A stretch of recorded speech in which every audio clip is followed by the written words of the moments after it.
Teacher affects eternity. He can never tell where his influence. I like a teacher who gives you something to take home to think about besides homework. I have learned silence from the talkative, toleration from the intolerant, and kindness from the unkind. Yet, strange, I am ungrateful to those teachers.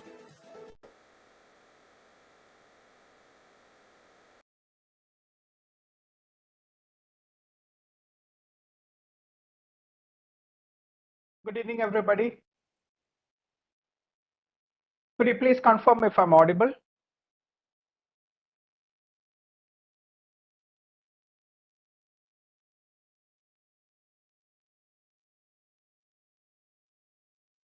All right, okay, thank you. Thank you all for registering and attending this one-week national level online faculty development program on outcome-based education and essential AI tools for teachers. This is organized by the Internal Quality Assurance Cell IQAC of Ramakrishna Mission Vivekananda Centenary College Autonomous, Tahara, Kolkata, in association with the Department of Mathematics, Chaudhry Charan Singh University, Meerut, and co-hosted by IPSA Solutions Limited. We would like to welcome today Dr. Mendes Jacob, Professor and Director, MCA, Marine College, Kutikanam Autonomous, CEO, IPSA Solutions Limited, who is also a former alumnus of CCS University. He will be the resource person for today. And we would also like to welcome all the FTP participants of today. Now, about this FTP, this is a one-week program with live sessions from the timing of 7 to 9 p.m. We expect you to be there on all the to be present on all the days. Now, today is our third day of the FTP. The fee for LMS access and processing of certificate is ₹500. All the participants who have paid the processing fee will receive the LMS access, the video recordings for all the days, and the provision to download your FTP completion certificate. The procedure for receiving the certificate will be informed to you towards the end of the FTP. If any of you are yet to make the payment, please make the payment of ₹500 to the account details I will shortly put in the chat.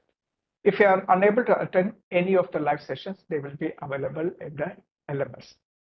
We have shared the LMS access details through email to those who have shared the payment proof in WhatsApp till yesterday. Those who have shared the payment proof in WhatsApp today will receive the LMS access later in the day or by tomorrow. If you have any trouble in attending the WebEx online session, you can also join the YouTube live session. The link of I will shortly put in the chat.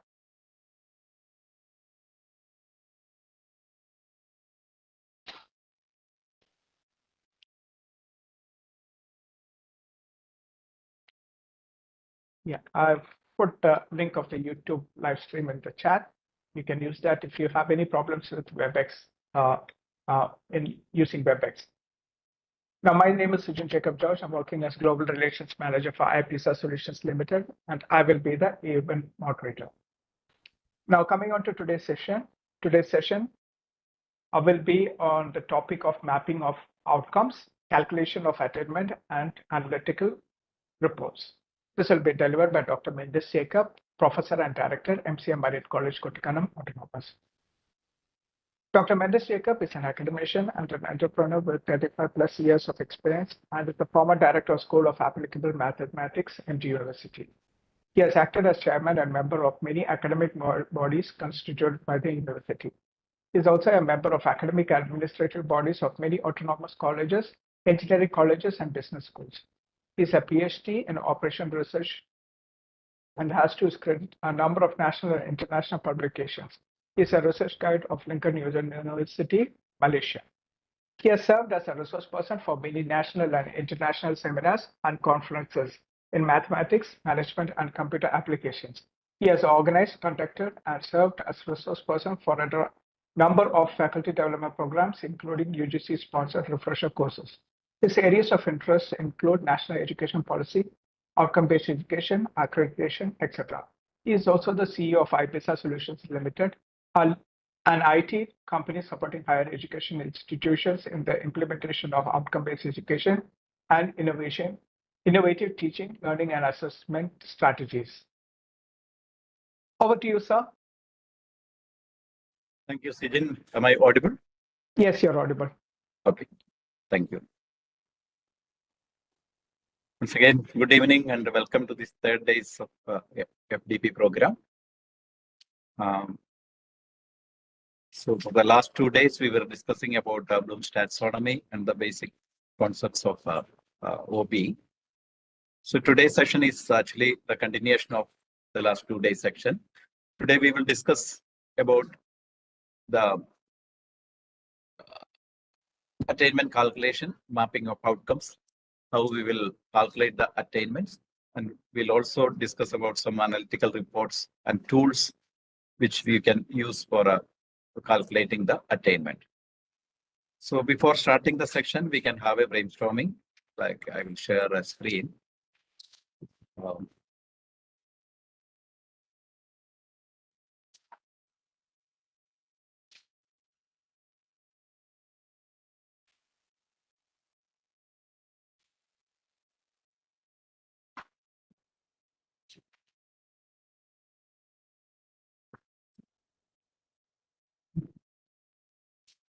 It's a Mentimeter screen where you can, just 1 minute, you can give your responses. This is actually a revision of what we have learned last day.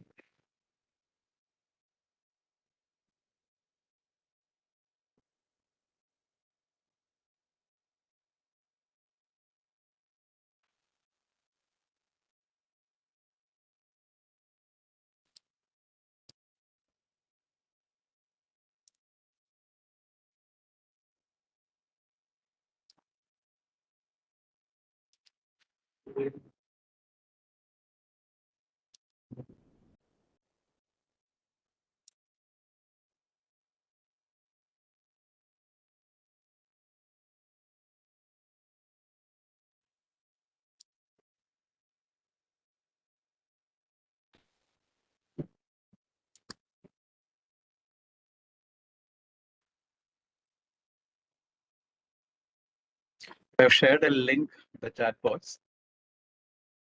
Please open that link and give your responses there.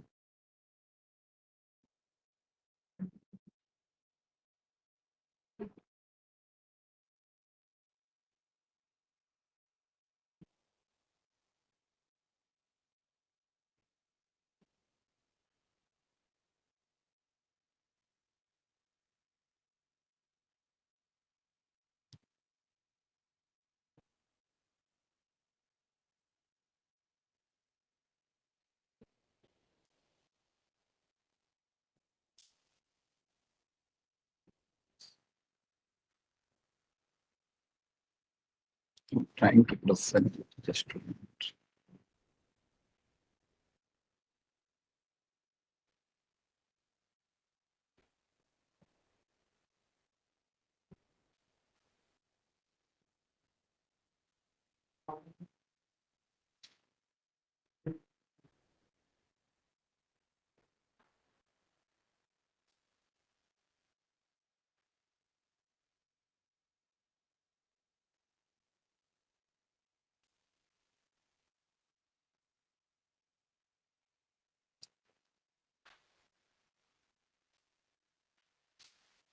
Oops, just 1 minute.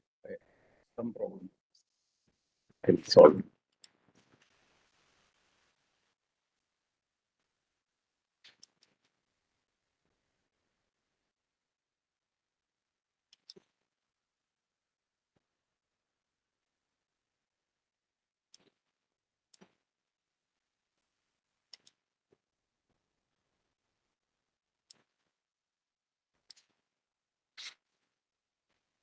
Okay, you can go to that link and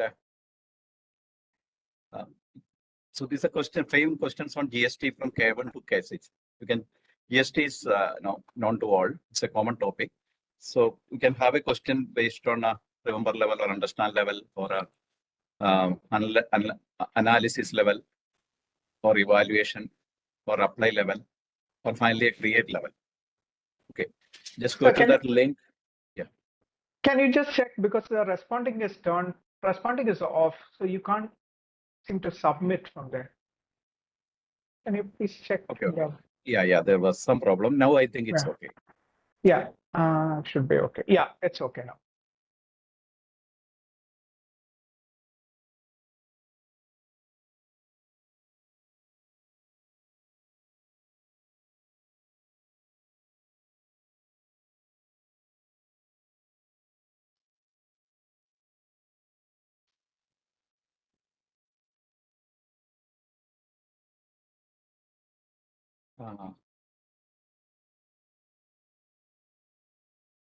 So you can give your responses like you can frame some questions based on GST.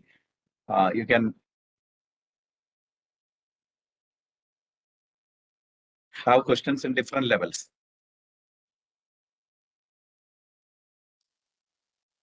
Or you can go to menti.com. Those who have joined through YouTube Live, you can go to menti.com.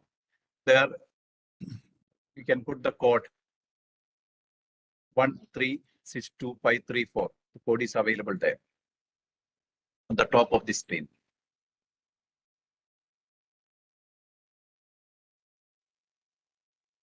Okay, you can frame some questions based on GST. No, this is a particular topic. There is a reason why I have given this particular question, GST question. Okay, what does GST stand for, or how does GST benefit both consumers and businesses? K3, identify and list the items that are exempt from GST in your country. At least you can give one question in each category. You can give a question in the create level, or you can have a question in the analytical level or evaluate level, like that. How will you ensure that applied GST is correct? What does GST stand for? Can you frame a particular question, the create level on GST?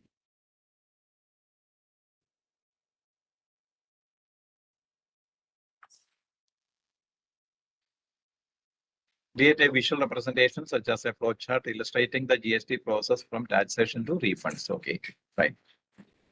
That is a create level question.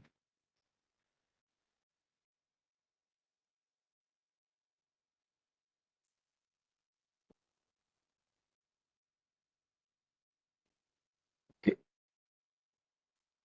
Explain GST, apply the rules of GST to your business, analyze GST. What is GST? Okay. Design a system similar to GST. That is again a create level question. So if you ask the student to create a new system in the place of GST, considering the pros and cons of the existing system, that is again a create level question. Okay. Fine. Okay.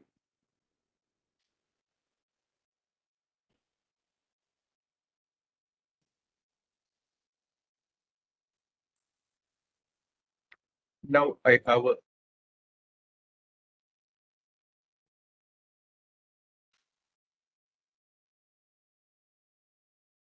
one more slide.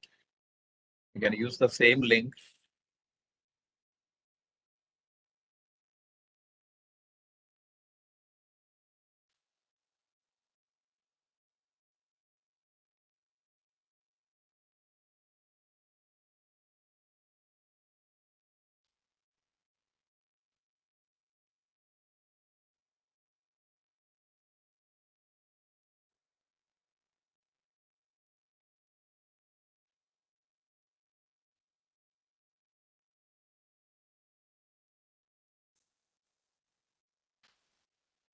Now, what is your opinion? We can frame questions on create level for the semester and examinations.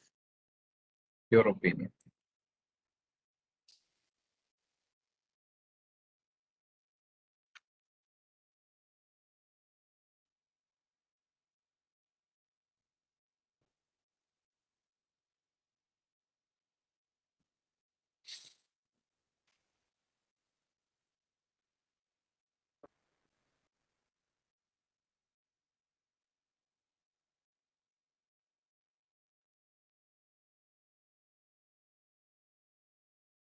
Yes, no. Okay. Certain purpose, especially in postgraduate level, to test their skills, create level can be used. So of course, you can create questions. You can have create level questions, but my question is whether we can have this create level question for the semester exams. Yeah, it will not be possible to answer within stipulated exam duration. That may be a problem when we ask create level questions in the semester exam.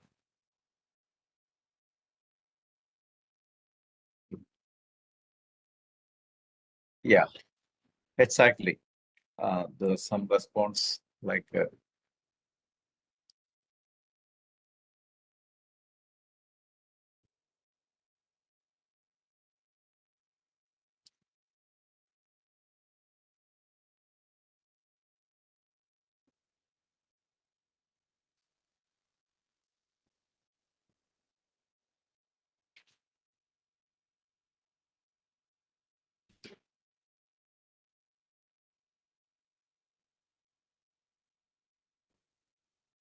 need to give sufficient weightage in marks, 15 marks.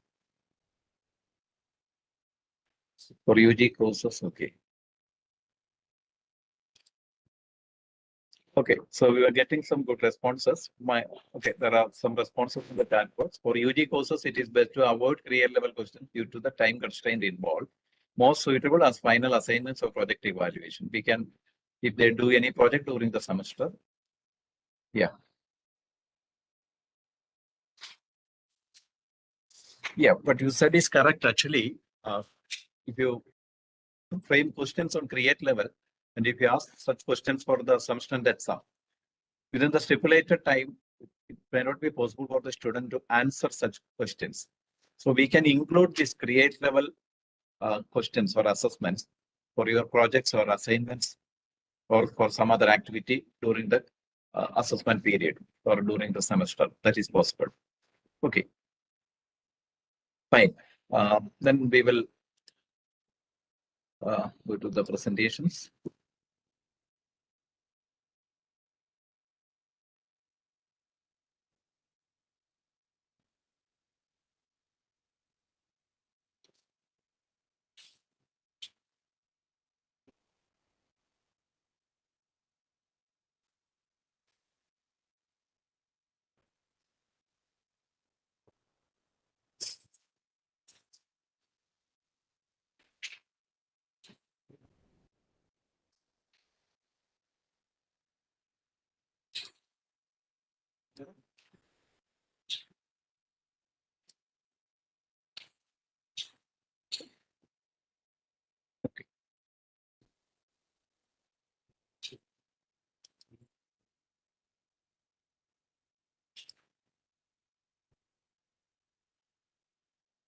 I hope this slide is visible.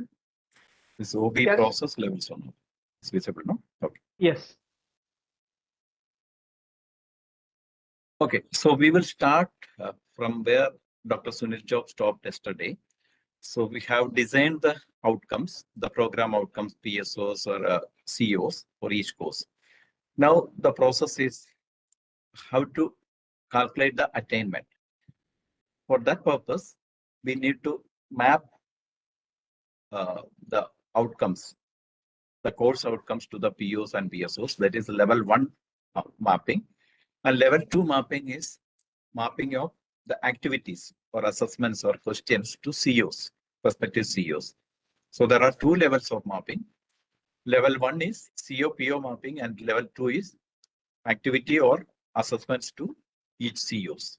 Okay, so you can see, and in turn, this PO and PSOs will be mapped to POs. That we are not discussing here because that will happen maybe after 1 or 2 years. So here you can see each of the COs are mapped with the POs and PSOs respectively. Okay, and each of the activities that will be mapped to the respective COs. Now, assessment in OBE. How this assessment is happening?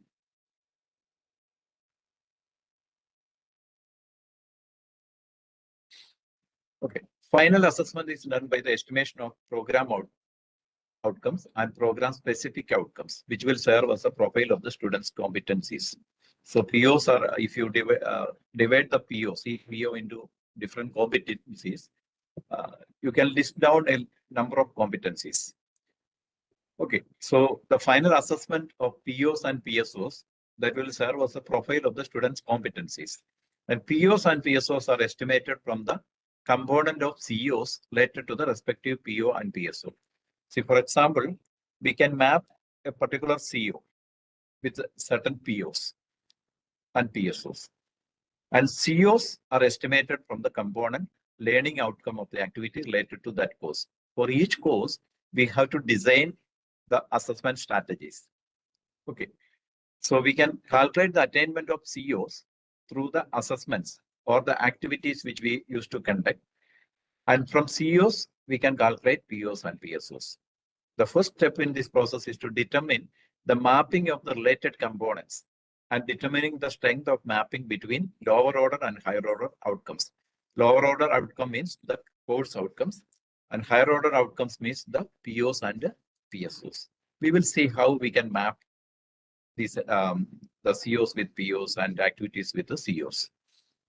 First of all, we have to have a standardized mapping scale for outcome-based education. I hope this also has discussed, Dr. Sunil Job has discussed the mapping scale. So we have considering this mapping scale, this is a 4-point scale where weightage 0, if there is no relationship between a CO and PO, we can say there is nil relationship, the weightage is 0. And percentage of attainment, for example, the student scores only 0% mark for an examination, definitely the attainment is 0%.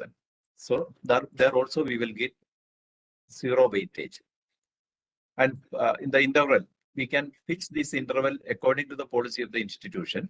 When we implement outcome-based education, you need to have an OB manual that also we have shared in the LMS template of the OB manual.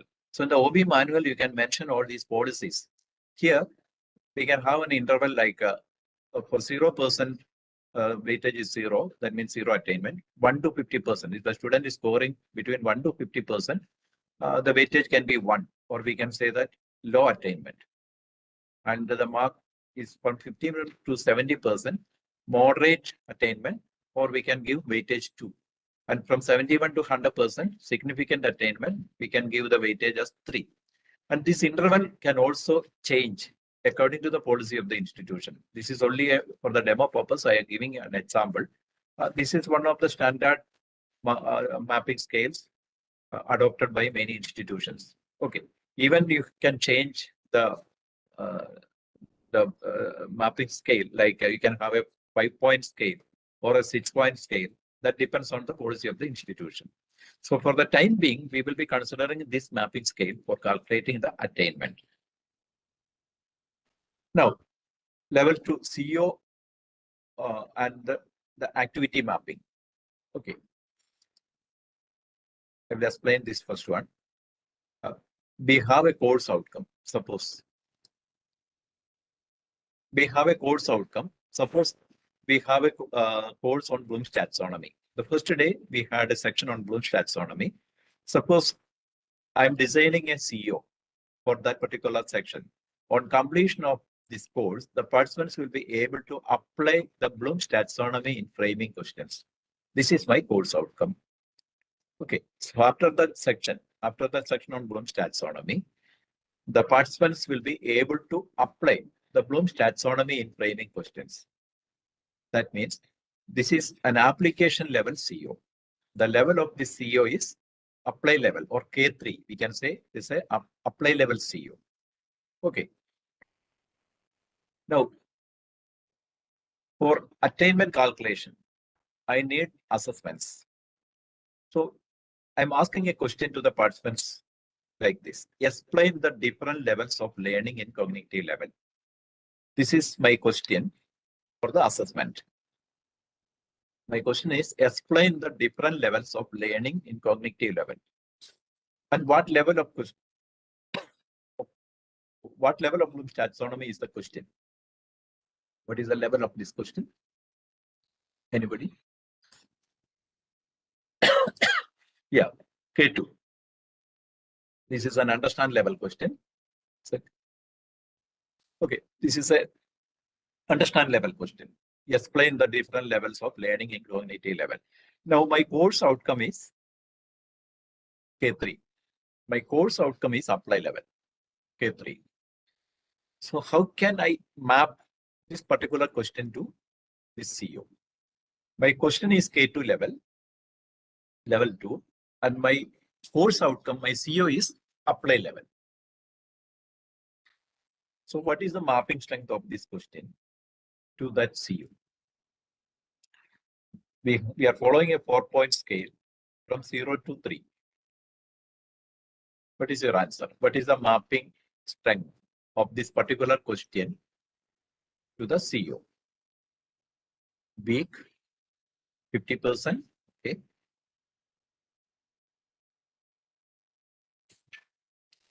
Say my CO is apply level. My question is K2. CO is K3. Question is K2. So some of you have answered. Moderate. Okay. So what should be the mapping strength? The question is one level less than the CO. So we can give 2. Okay, fine. We can give 2. We cannot give 3 full mapping strength, but we can give 1 less 2. Now, my question, next question is, this is my second question. Using Bloom's taxonomy, prepare an application level question in your subject. This is my next assessment question. What is the question? Using Bloom's taxonomy, prepare an application level question in your subject. What is the level of this question?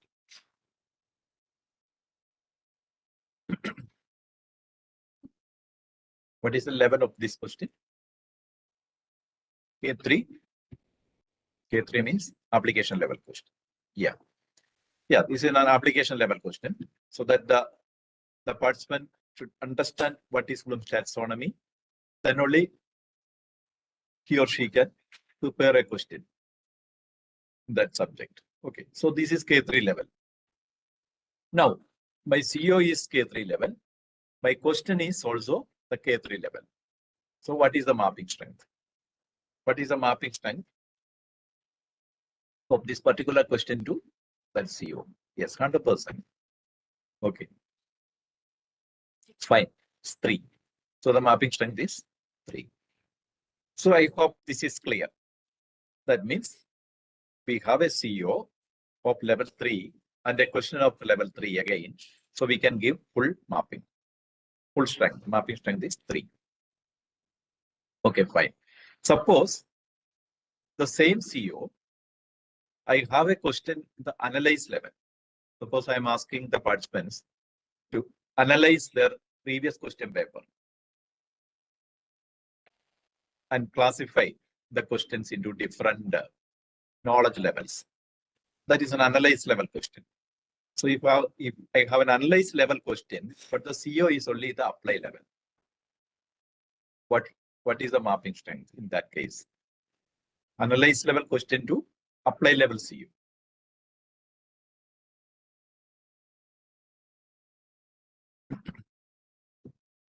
My question is analyze level. My CO is apply level. My question is one level up compared to the CO. Yes. Some of you have responded. The answer is 3. Correct. Because I want to assess the student based on my question. I want to check whether the CO is attained. Okay. And the CO is only in the apply level. So if I ask a question in the analyze level, of course, if the student can answer it, definitely I can say that the student has good idea about Bloom's taxonomy. Even he has got more idea, like the CO is only apply level. The student can even analyze the situation. Okay. Now, suppose my CO course outcome is in the analyze level. my course outcome, suppose in the evaluate level, not in the analyze level. Suppose my CO is in the evaluate level, level 5. And the same question, explain the different levels of learning in cognitive level. So there is a change in my CO. The CO is in the evaluate level. And the question is level 2. What is the mapping? What will be the mapping strength?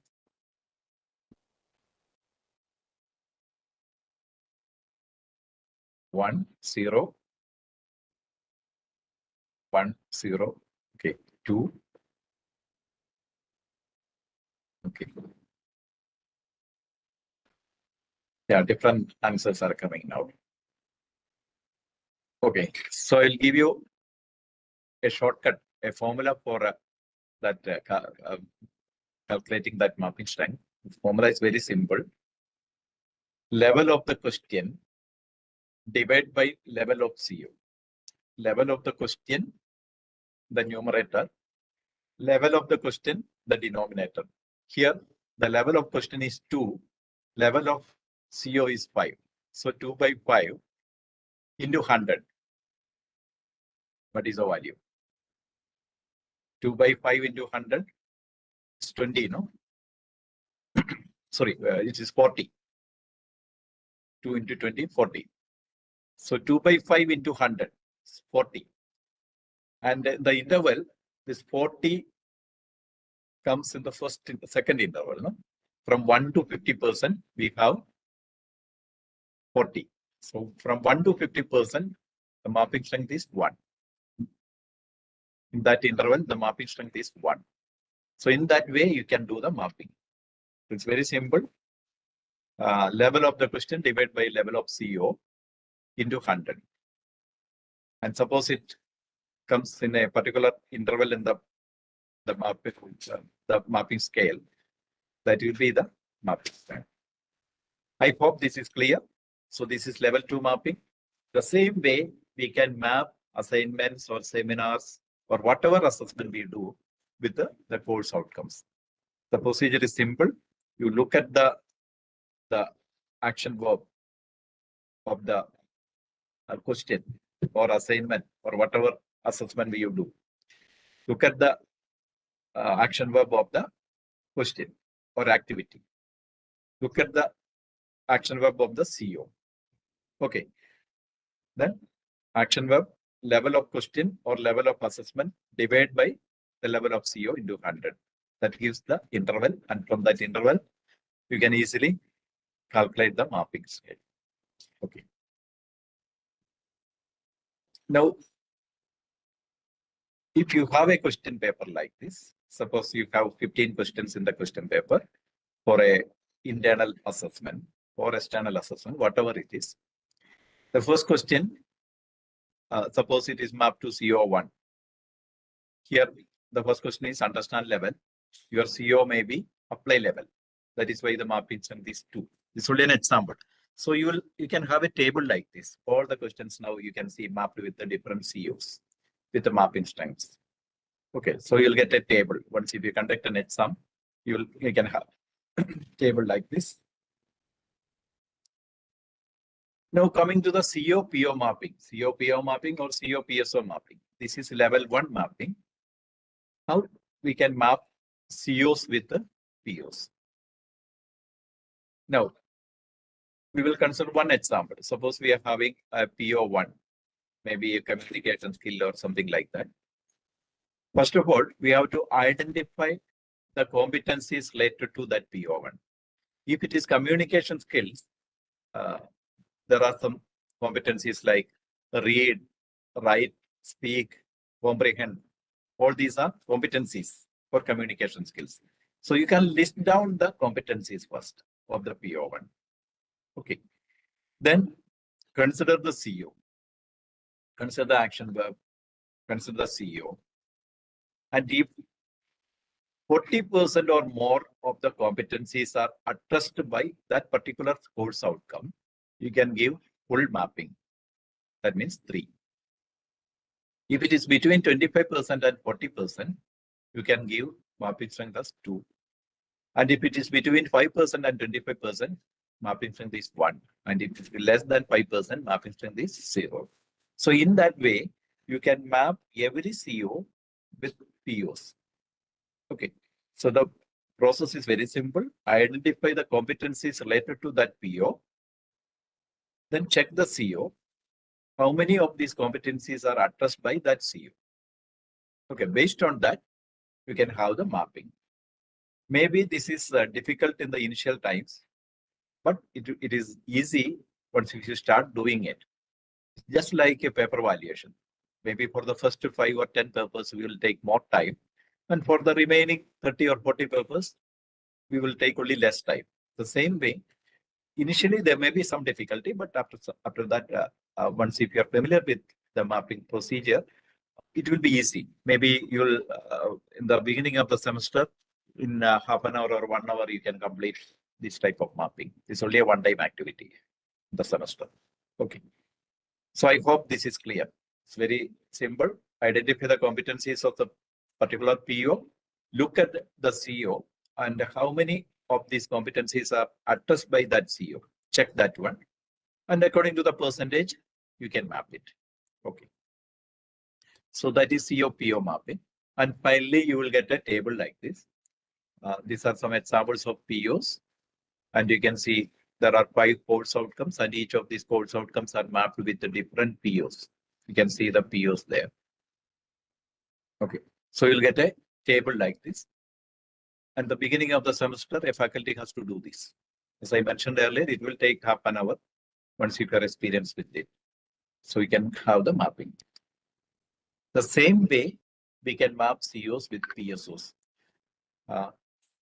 PSOs, these are program-specific outcomes. So there may be more correlation between the course outcomes and PSOs because the courses are designed in such a way that it should meet the objectives or the outcomes of the particular program we are offering. Okay, so you have more relationship between a CO and PSO compared to CO and PO because PO is more generic. Okay, these are graduate attributes and more generic.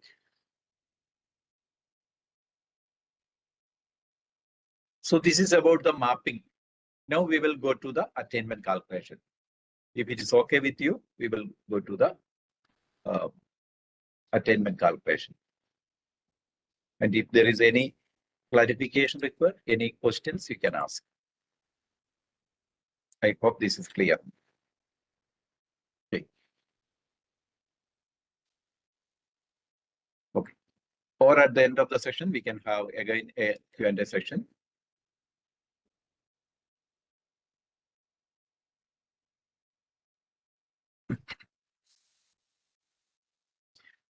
Okay, in between we can have one more Mentimeter activity that will help you for the next section.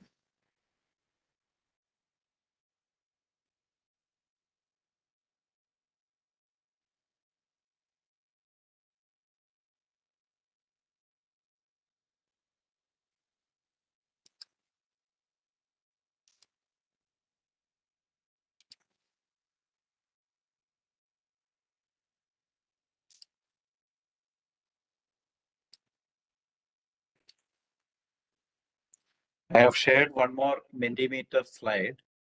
You can just go to that link and you can give your responses there.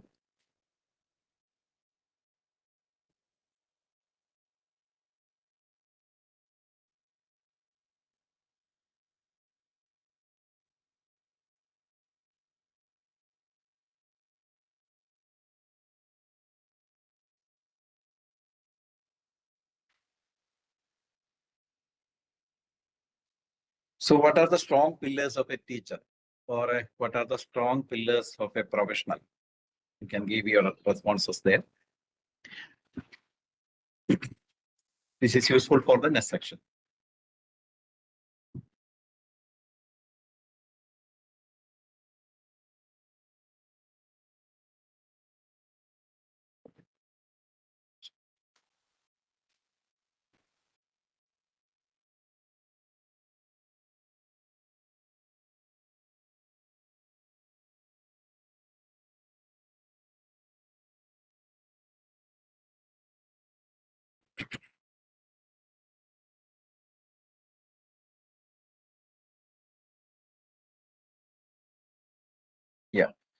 Some responses are coming now.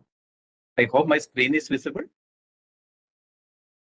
My screen is visible, no? Yes, visible. Okay. So you can see subject knowledge, communication, firm yet polite, understanding, soft skills, self-motivation, professional skills. Okay.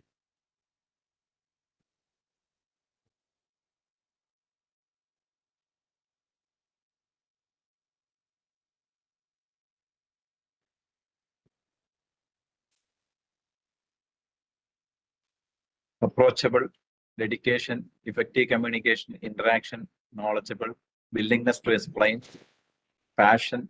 Okay.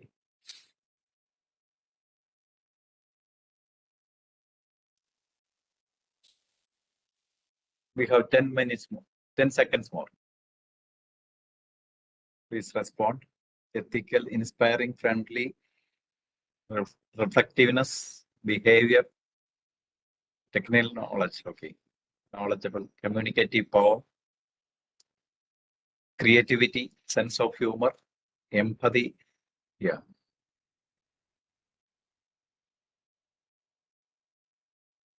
Okay. So the time is over. So this is the response. You can see. Now, can we divide this into three? We can divide these attributes broadly into three areas. One is attitude, another one is skill, and third one is knowledge. Attitude, skill, knowledge. Okay. Or ask. I hope you might have heard this somewhere in the previous sections. We will go to that. Before that, one more slide. The same link you can use.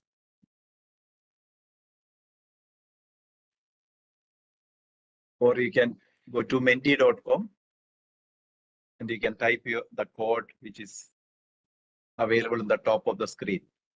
Those who have joined through YouTube, you can see a code at the top.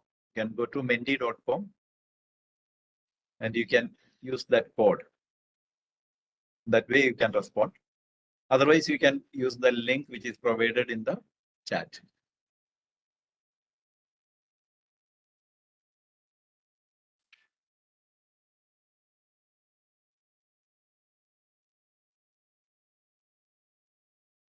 Okay.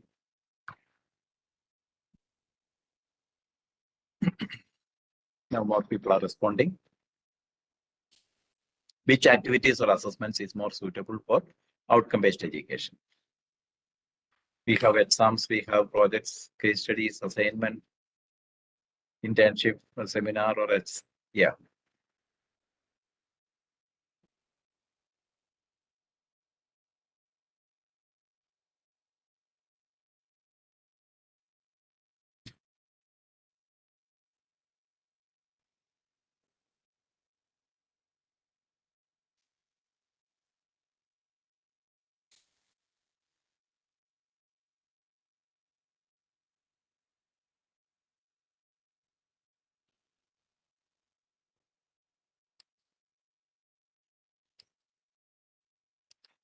We have 30 seconds more.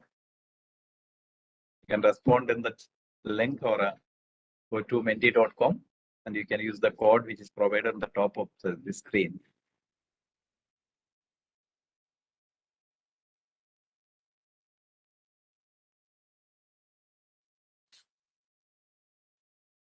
Yes, we have project on the top, then case study, assignment, internship, then exams, then seminar. Okay. Okay, now the time is over. So you can see more importance for project. Okay. So now,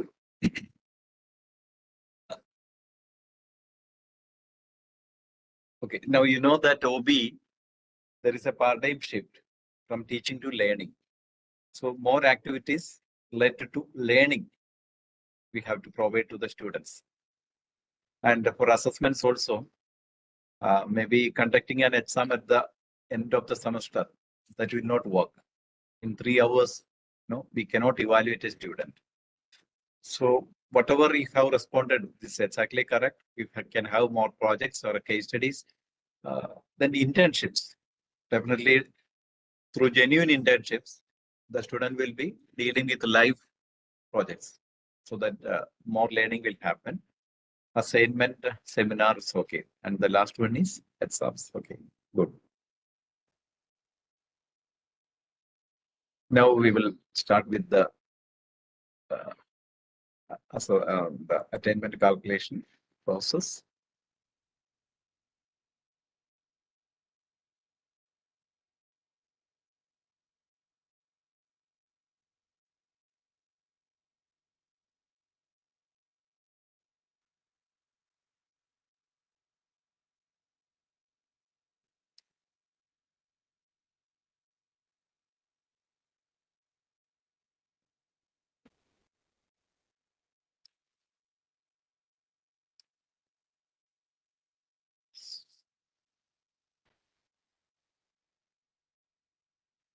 Okay.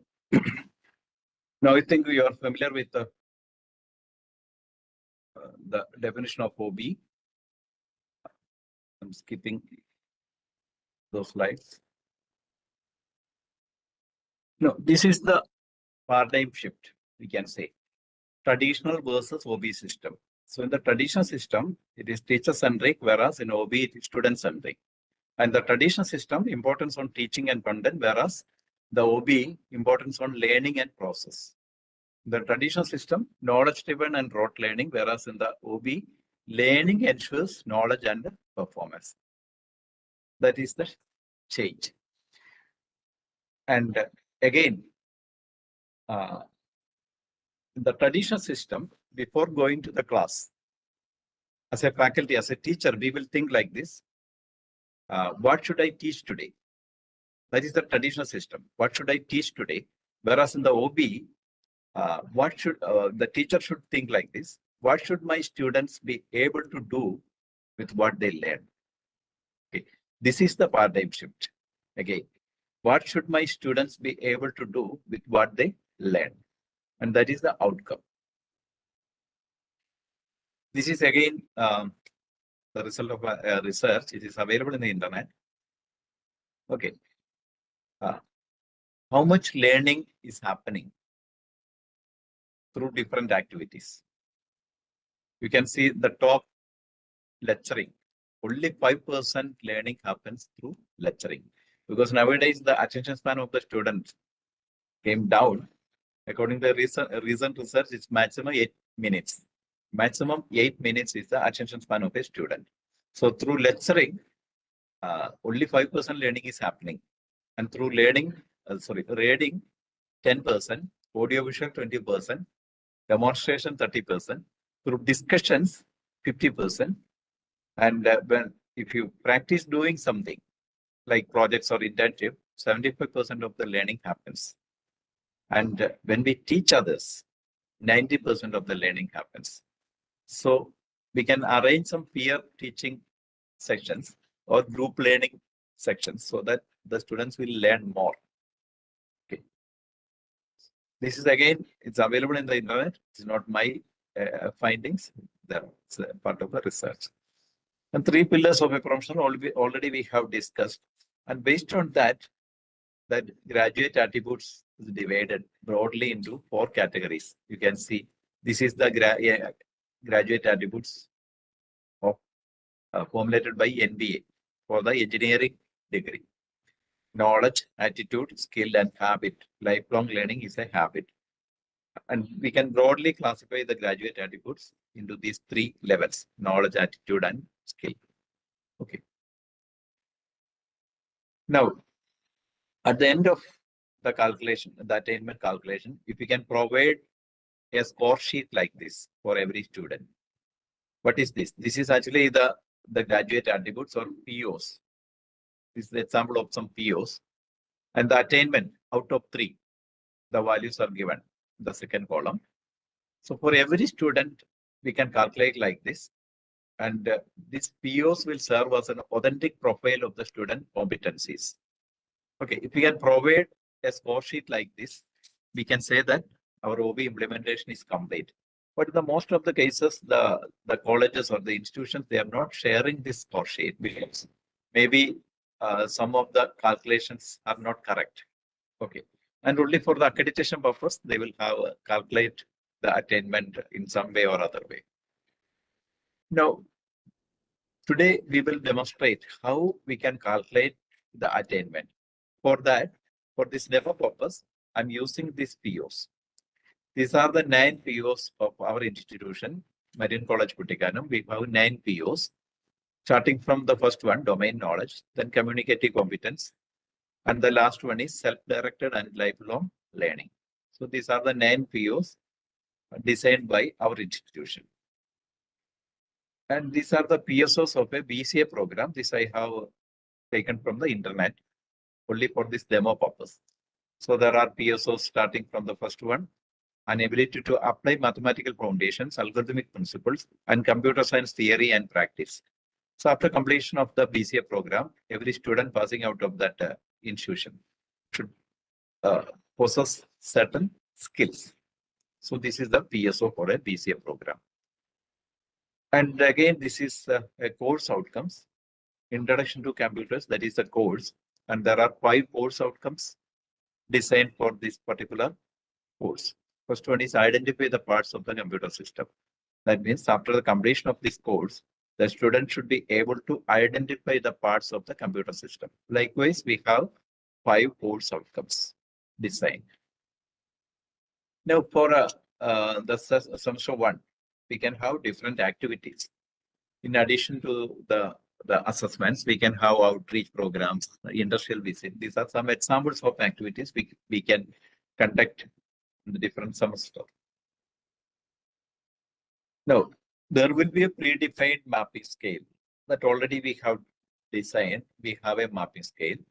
Direct and indirect assessment methods may be used in research purposes. We can have direct assessments and we can have indirect assessments. Direct assessment means those assessments conducted by the institution or by the faculty members. That is a direct assessment. Indirect assessment means, suppose we are conducting a course and survey. We are asking the students, in your opinion, what is the attainment of your COs? That is an indirect assessment. You will get an answer from the student, a response from the student, and based on that, we can calculate the attainment. And also, a third party, suppose the students are going for an industrial visit, where we ask the industry people to assess the students based on some criteria. That is a third party assessment that also can be considered under the indirect assessment methods. So there are 2 assessments. One is direct assessment, the other one is indirect assessment. And there should be a proportion of how we were going to calculate it. That also we will discuss later. And components of assessment can be different, like semester examinations are there, regular internal assessments. We can have other innovative and continuous assessments. We can have activities, events we can conduct, and personality assessments or third-party assessments, and anything we can include. And we can have OB only assessments. For example, you have the continuous assessments and you have the semester exam, and some of the activities or assessments are already fixed by the university or by the institution. So in addition to that, we can have other activities or other assessments only for the purpose of calculation of attainment of the outcomes. Or we can say OB only activities, which will not be reflected in the mark sheet. Okay.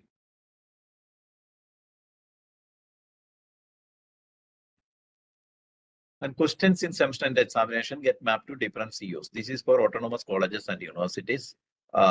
You have the questions with you. So on the semester and examination, you can map all the questions to different COs. Other components may wholly or at rubric level get mapped to different outcomes. COs are in turn mapped to POs and PSOs. I already mentioned we have 2 levels of mapping. COs, this is the first level mapping. All the COs we can map with the different POs and PSOs. General activities may also be mapped to POs and PSOs. CO attainments can be tabulated at the end of each semester based on student scores. course outcomes we can calculate at the end of semester, whereas program outcomes and program specific outcomes, we can finalize the calculation at the end of the program. If it's a 3-year program, at the end of the 3-year. As mentioned earlier, we can have a mapping scale like this. The same mapping scale we have discussed earlier. And for every course outcome, we can have a mapping like this. We will get a mapping table. For each course outcome, we can map with the different POs. The activity outcomes also can be mapped with the POs. And you will get a sample program matrix at the end of the program.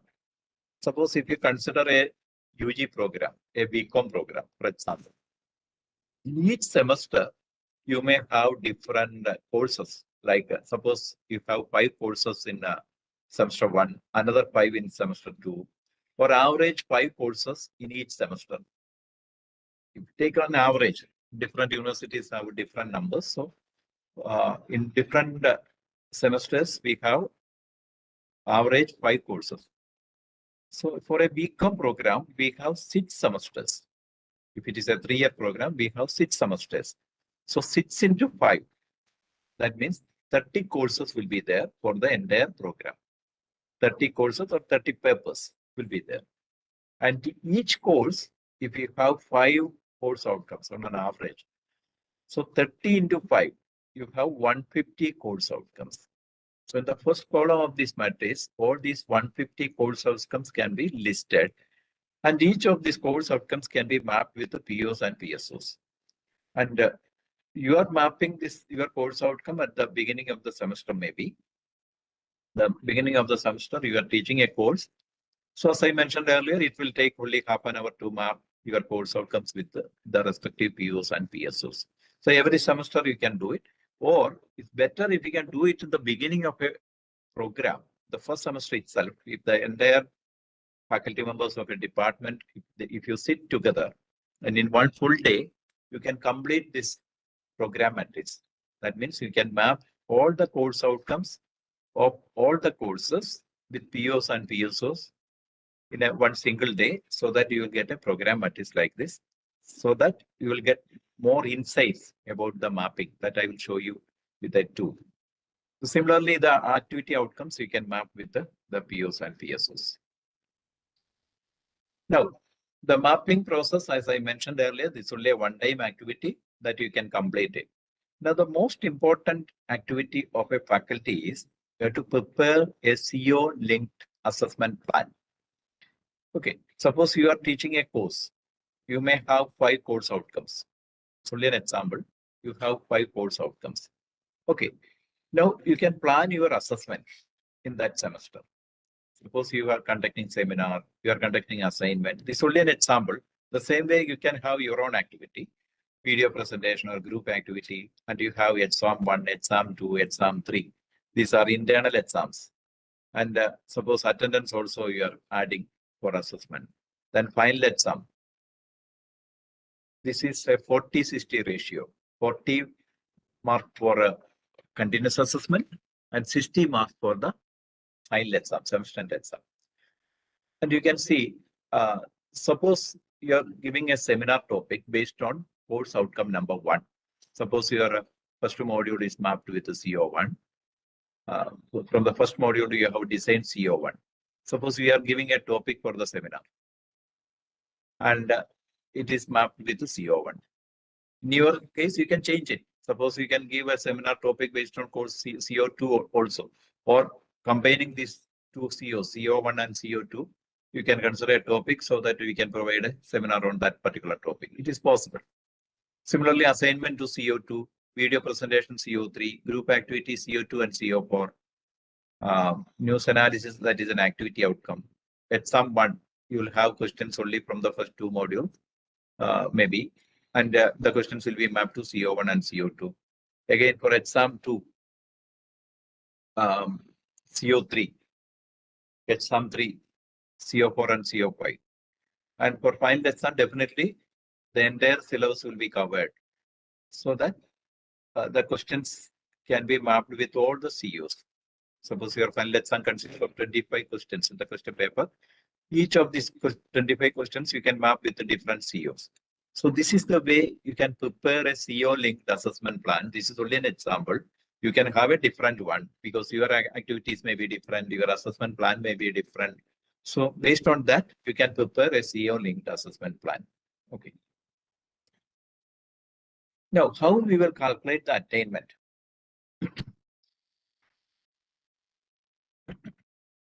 Now, consider seminar. 4 marks for seminar. Okay, out of 40 internal marks, now 4 marks for seminar. And it is mapped to CO1.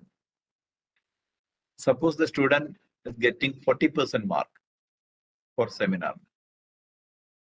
So according to our mapping scale, the attainment is 1. So from 1 to 50%, the attainment is 1. That means for the seminar, the student is getting only 40% mark and the attainment is 1 for his assessment. Similarly, for assignment, it is mapped with the CO2. 85% is the score of the student. That means the interval is from 71 to 100. The mapping strength is 3. Similarly, for CO3, then CO2 and CO4. And final exam we will be conducting later. So we are not considering that now. So this is the attainment calculation we can do for a particular student for the continuous assessment. Okay. Now how to calculate the attainment? Here you can see CO1 appears in 2 places, in seminar and exam 1. For seminar and exam 1. And for seminar, the attainment is 1, whereas for exam 1, the attainment is 2. Now take the average 1 plus 2 by 2. 1.5 is the attainment of that particular student for CO1 for his continuous assessment. The same way we will calculate CO2. CO2 appears in 3 places and the score, based on the score, the attainment is given there. CO2 for assignment, score is 3. Group activity, score is 3. Exam 1, score is 2. So 3 plus 3 plus 2 divided by 3, 2.6. The same way we can calculate the attainment of the continuous assessment. This way. Okay. Now, coming to the final exam. If you are an autonomous college or if you are in a university, it is easy for you to calculate the attainment. Otherwise, for affiliated colleges, again, we can have a different method. You can consider questions and you can consider proportion of the questions which is mapped to that CO. Likewise, you can do it. Now, suppose I have 25 questions in the question paper. And each of these questions are already mapped with a particular CO. When I am framing questions or if I am using a question bank, I have already mapped the questions with the different COs based on the action verb. Okay, that already we have discussed how we can map a question with a CO. Now, I'm picking those questions which are mapped with the CO1. The same way, there are some other questions which are mapped to CO2, some other questions mapped to CO3, etc. So here I'm considering those questions which are mapped with the CO1. Question number 1, mapped with the CO1. And you can see the last column, that is the weightage. That means question number 1 mapped with the CO1 with a weightage 2. Means question number 1 may be an understanding level question and CO1 may be an apply level question. In that case, the mapping strength is 2. And question number 16, again mapped with the CO1 with a weightage 3. That means the level of that question and the level of the CO are same. That is why it is mapped with the 3. This is the last column. You can see the last column. Same way, question number 18 mapped with the CO1 with the weightage 1, 23 weightage 2, and 25 weightage 3. That is the question to CO mapping. Now, we are conducting the exam. After the exam, suppose you student X, he got 1 out of 1. 1 out of 1 for question number 1. Question number 1 is 1 mark question. That means 100% mark for question number 1. So the attainment, question level attainment is 3. You can see the third column, attainment is 3. For question number 16, the student got 1.5 out of 2. That means 75%. Again, it is significant attainment. It comes in the interval 71 to 100. So 3. Question number 18, 1 by 2, 50%. So attainment is only 1 because from 1 to 50%, it is 1. 3 by 5, that means 60%. Attainment is 2. 2 by 5 for question number 25, 2 out of 5, 40%. Question level attainment is 1. So we have question level attainment, the third column, and weightage in the last column. That means the mapping strength of that particular question with that particular CO. Here we will be taking the weighted average for CO1 attainment. That means for this particular student, the CO1 attainment, the final exam, 3 into 2 plus 3 into 3 plus 1 into 1 divided by the weight 2 plus 3 plus 1. So we are considering the weighted average.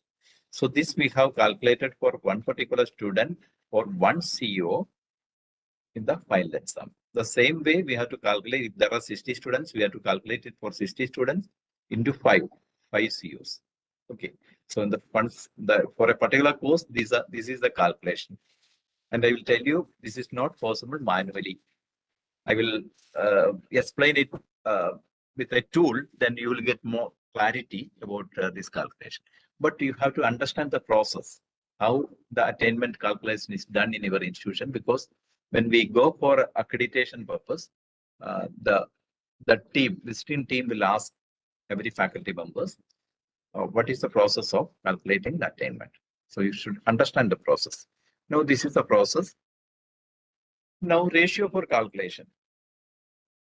In my example, 60% weightage for semester end exam and only 40% weightage for continuous assessment. But for calculating the attainment, I can give more weightage for continuous assessment. I think you are convinced with that, because before beginning this section, we had a Mentimeter slide where you have given the responses, which activity or assessment are good for outcome-based education. You can see all these continuous assessment activities like seminar or project work or assignment. Those activities are good for implementing OBE.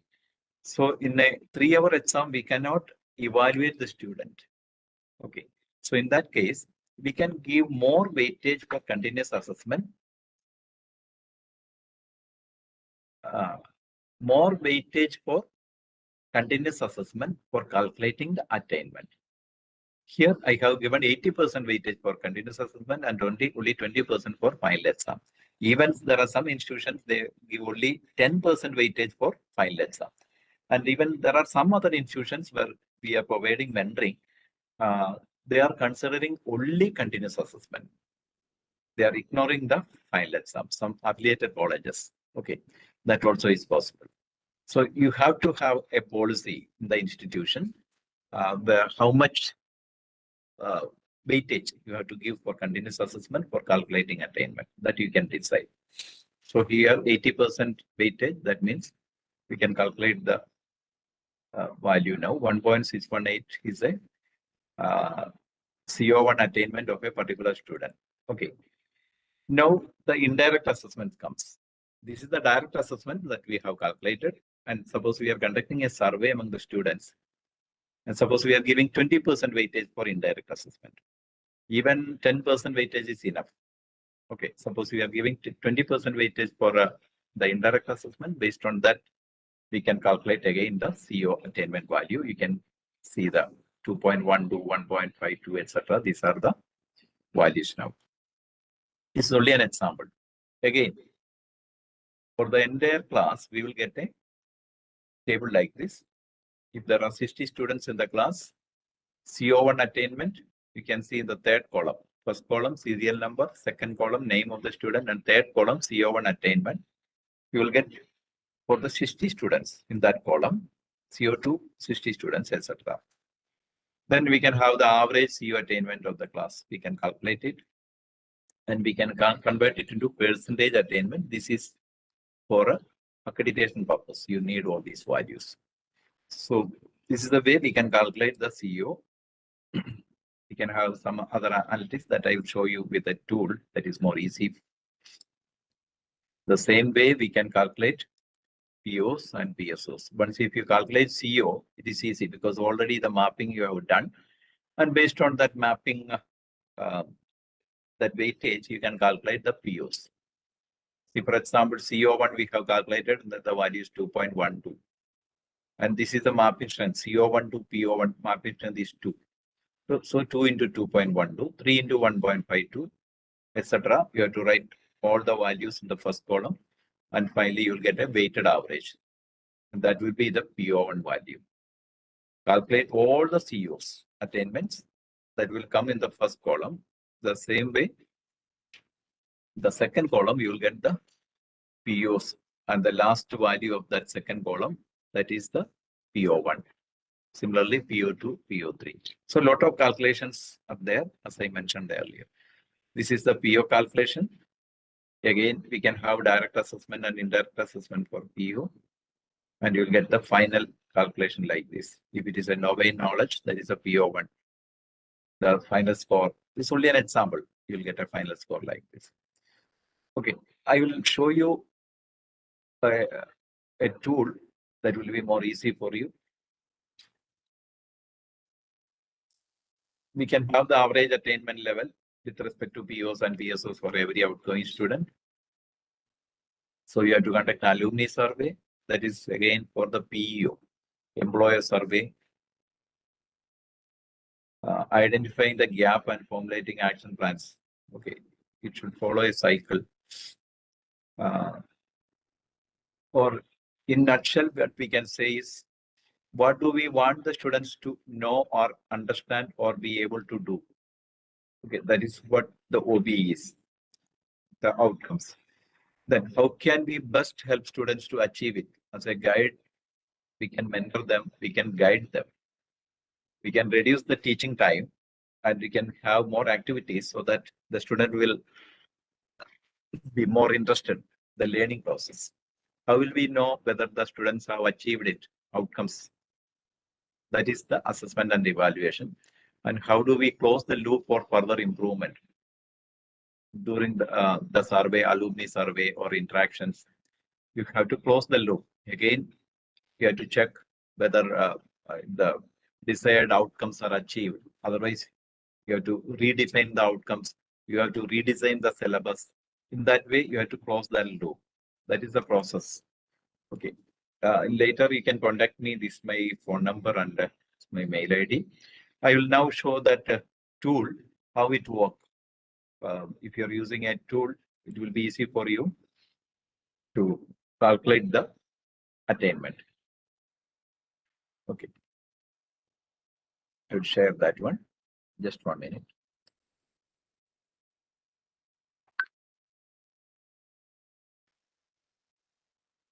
After that, we will clear the doubts. You may have some doubts.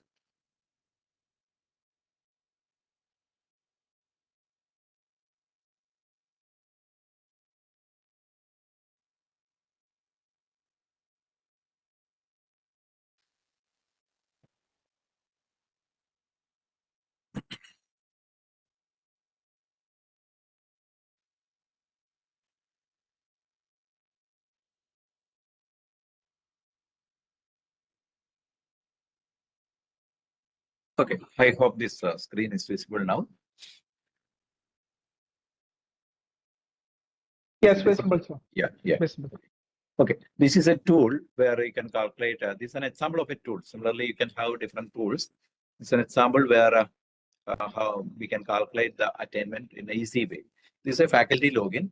And just, yeah, this is one of the courses, academic writing or something like that. Okay. Now, the first thing what we have to do as a faculty, we have to upload the course outcomes. It's already there with you. So you can upload the course outcomes with a template you can download this Excel sheet, you can upload it. And you have to fix the target for each course outcome. That also you can decide the target. It's better you can have a low level target in the first year when we start implementing OBE. Maybe 50% or 60% is enough for each course outcome. So for each course outcome, you can have different targets. So once if we upload the course outcomes, then we can have the mapping. We can do the PO mapping.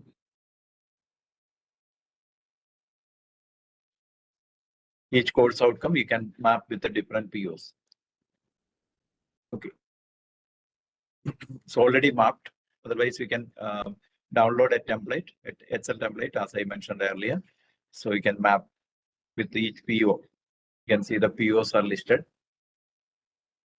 The different POs are listed there. Each CO, you can give the mapping strength there. The same way you can have the PSO mapping. So when we use a tool like this, you can see whether the mapping is proper or not. I'll just show you a PO distribution. For example,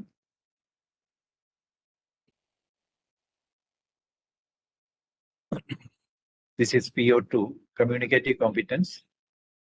You can see only 2 COs are mapped with PO, whereas for the first one, more COs are mapped.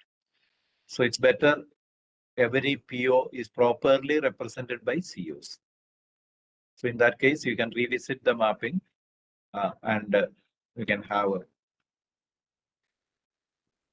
more COs you can identify. Okay. The same way we can have the analytics of that mapping. Then, as I mentioned earlier, you can have a CO linked course plan. Okay.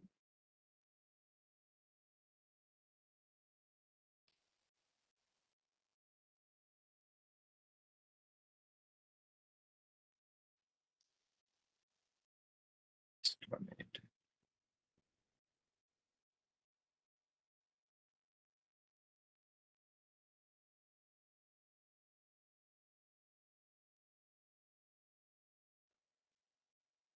Okay, here we can add the components. We can add the components. Here also we have a template. You can download the template and you can add the components like assignment if you're having an assignment. Then you can map with the COs that same way. These components are not entered here, so I'm not. You cannot see the components. So very simple. You can have the template. You can have the components like assignment or seminar, whatever you conduct, and you can map this component with the COs, and you can give the mark also there. And after that, you can upload the mark for each activity, and finally you will get an attainment. So no data is available.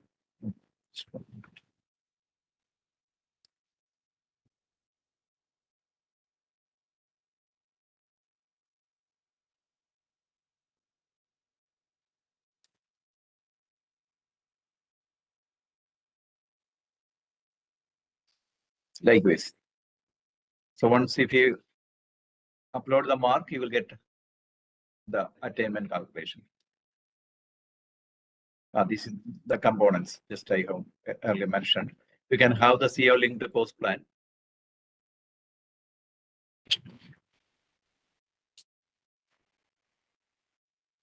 Okay, you can have the CO linked course plan like this for each. You can have the assignment and the criteria for evaluation you can mention there, and to which taxonomy levels it's mapped. That also you can give the mark for each rubrics. What is the mark, and to which CO it is mapped, and what is the mapping strength. That way you can do the components, and you upload the mark. You will get an attainment calculation like this. So as I mentioned earlier, manually it's very difficult to calculate it, but if you use a tool, in a single click, you will get the attainment calculation like this. So for each student, you can see CO1, that is the first column, average, second column, average of the batch, CO2, likewise. And you'll also get some other reports. Like we have is the target as 60%. And this is the average of the batch, standard deviation. And you can see how much percentage of the students have achieved that target.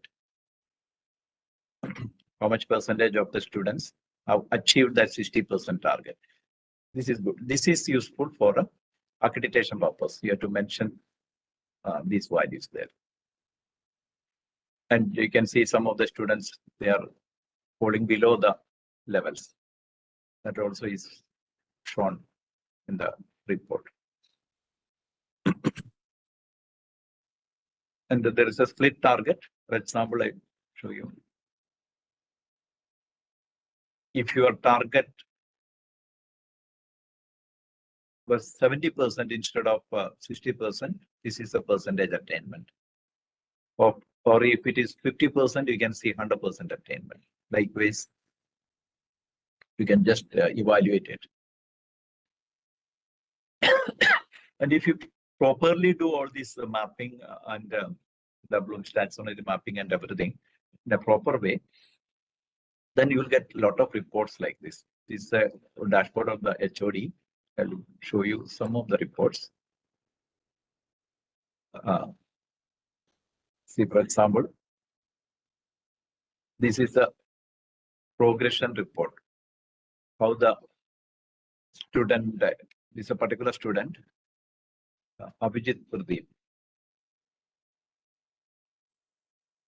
How the student is progressing over the semesters compared to the batch performance.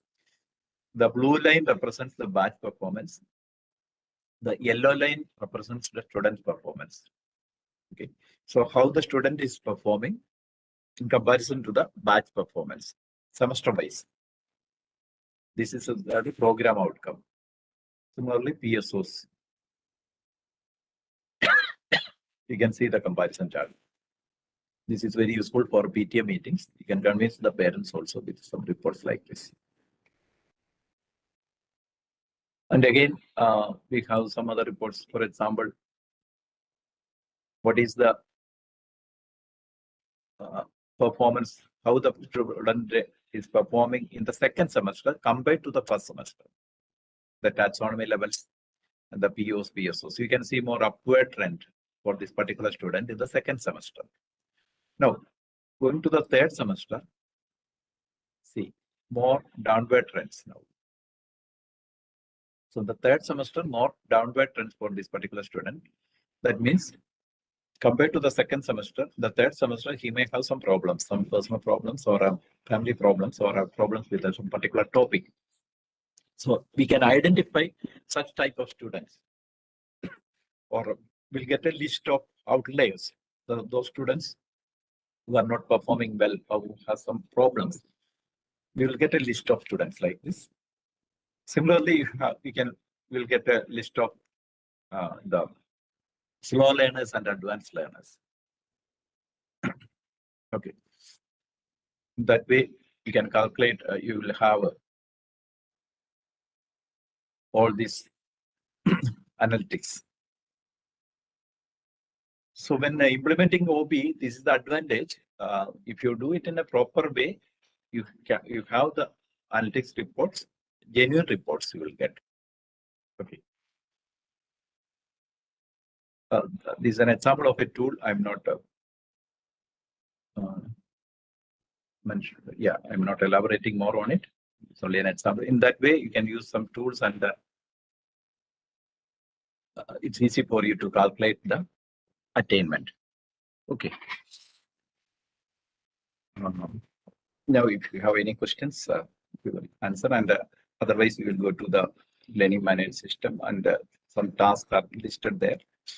I will explain the task. Free tools, I don't know whether free tools are available, but this tool is not free. There is a cost for it, but not much. If you are interested, you can contact the numbers given in the chat box. Okay. You can definitely you can design your own tool if you have that expertise in both in technology and the OBE, you can have your own tools. You can contact the numbers. Sijan, you can give the name of the numbers in the chat box. You can contact and regarding the pricing and all, you'll get the idea.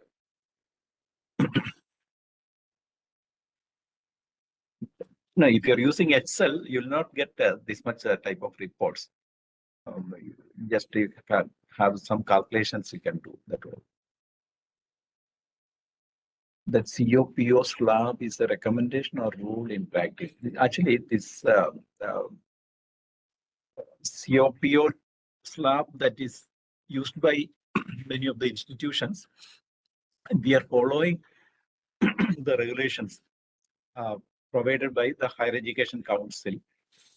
So, a lot of discussions, after a lot of discussions, and this is what we are implementing in many institutions. Yeah. Any other questions?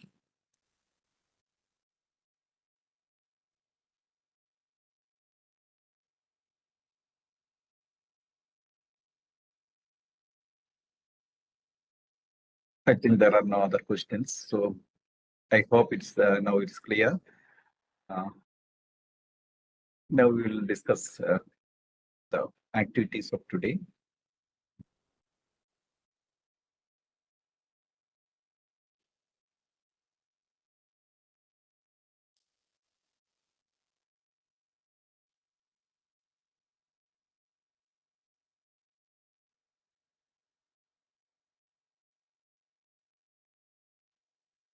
Okay, the formula for calculating CO. The formula for calculating COPO mapping. There is no formula for COPO mapping. Only you have to identify the competencies of the PO, a particular PO, and check your CO. How much of these competencies are addressed by that particular CO? Based on that, you can give the mapping.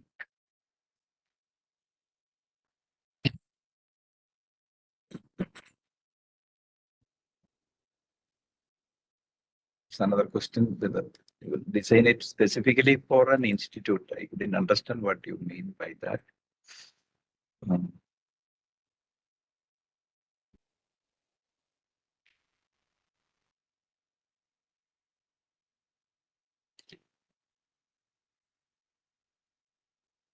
Okay, I hope this is visible. This is a task, the LMS, where you can formulation of assessment questions with respect to a course outcome and finding the mapping strength. Pick up a topic from the course for which you have written course outcome. Already you have written a course outcome. Then identify a topic from that. Write assessment questions from the topic that addresses the course outcome at the level provided in the table. Also find out the mapping strength of the assessment question to the selected course outcomes. It's very simple. You write the course outcome number 1, the first one. Then your question from that particular topic, you can have a remembering level question. And you check the course outcome. What is the level of the course outcome?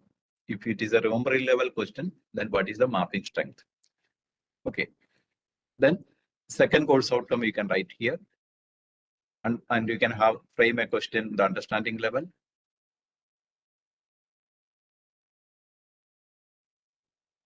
Again, another course outcome, question the apply level. And you can use this mapping skill. And you can upload it in the LMS. So course outcome and the assessment question. Okay. In that way, you can do it.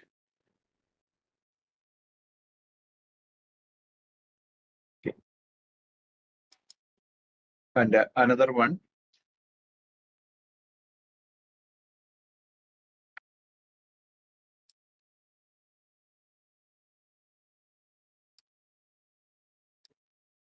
This is again a prototype of the CO attainment calculation itself.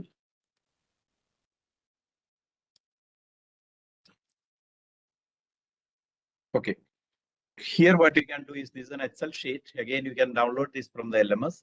You can give the course outcome number 1. Your course outcome number 1, you can write there. Or even if you don't write it, it's okay. So CO1, CO2, CO3, the code mentioned there. Okay. Then you can pick, say, 10 questions from one of your previous exams or somewhere. Question, you can write the question, or otherwise also the question number is there, no need of writing it. And you can map that question with the CO. Suppose the first question is mapped with the CO1 with a weightage 2. You can put 2 there. And to CO2 nil mapping, you can replace 1 by the space.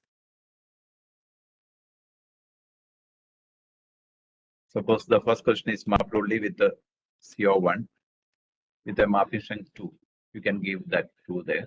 Second question mapped with maybe with another CO, say CO3 with a mapping strength 3. You can put it like that. So you choose minimum 10 questions and map those questions with the COs and give the maximum mark also here. So for question number 1, if the maximum mark is 1, and question number 2, again, maximum mark is 1, you can put the marks there. So this is what you have to do in the first sheet, where CO mapping, course outcomes already there. No need of entering anything here. Only the question you can map with the COs. And the second sheet, mark entry. Suppose you have 10 students, roll number 1 to up to 10 students. For question number 1, what is the mark scored by the first student? Suppose 1 out of 1. The mark is 1 out of 1. Roll number 2, suppose the student scores 0 mark. Likewise, you can fill. For 10 questions, you can fill it for 10 students. Okay. And here, you have to give the target of each CO. Suppose it is 50% for CO1, likewise. Suppose it is 60% for CO2. And the number of students we have chosen 10, you can give that. Only these values you have to enter, and finally you will get a scorecard like this. Here you will get an attainment. Okay, target and attainment of each of these COs. Okay, so in the last sheet, no need to enter anything. Only in the first sheet and second sheet, you can enter the values. So in that way, you can calculate the attainment. It's only a prototype. You cannot use it for your college, because it's only a prototype for understanding how we can calculate the attainment. Okay.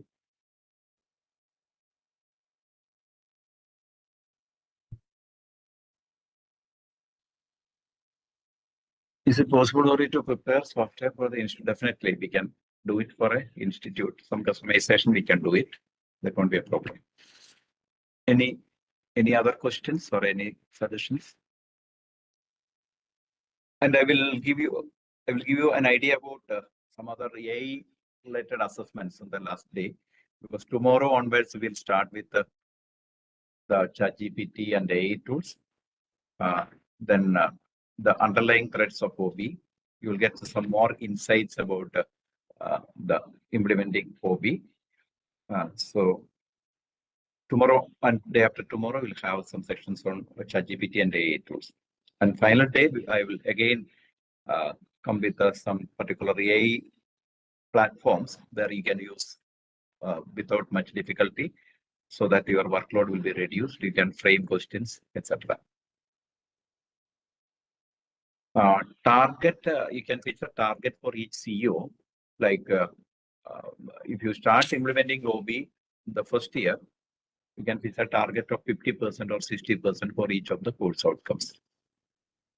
Okay. Then, if you are fixing a target of 60%, you have to check how much percentage of the students in the batch has attained that target, 60%. Maybe 60% or 70% of the students might have achieved that target. Okay, that is enough. And then the subsequent years, you have to increase that target. Okay, that is the method of OBE. The first year you can fix a low level target, but in the subsequent years you can upload the target. You can upgrade.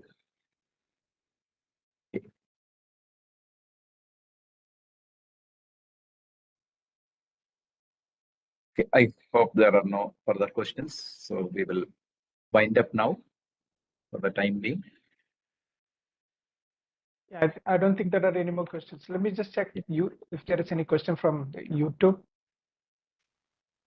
No. Don't see any questions.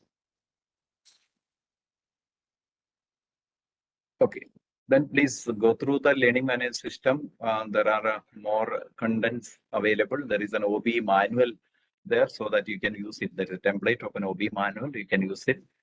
And the recordings of these sections, everything is there. And again, you just do the task and assignments. That will help you gaining more knowledge about OBE. So thank you all for your patient listening. But coming days we'll have more sections, more interesting sections on AI and ChatGPT, the tools you can use. Okay. Thank you and good night. Thank you, Mandasa. Thank you for that wonderful session. Now, we will have our next session on Monday. The topic will be on underlying threats of OBE, ChatGPT, and AI tools. Please go through the LMS as well. You have the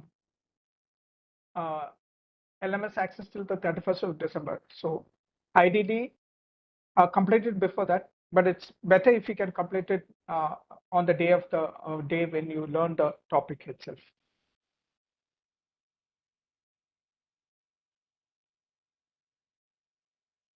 There is no session tomorrow. The next session will be on Monday. No session tomorrow, just Sunday. No session tomorrow.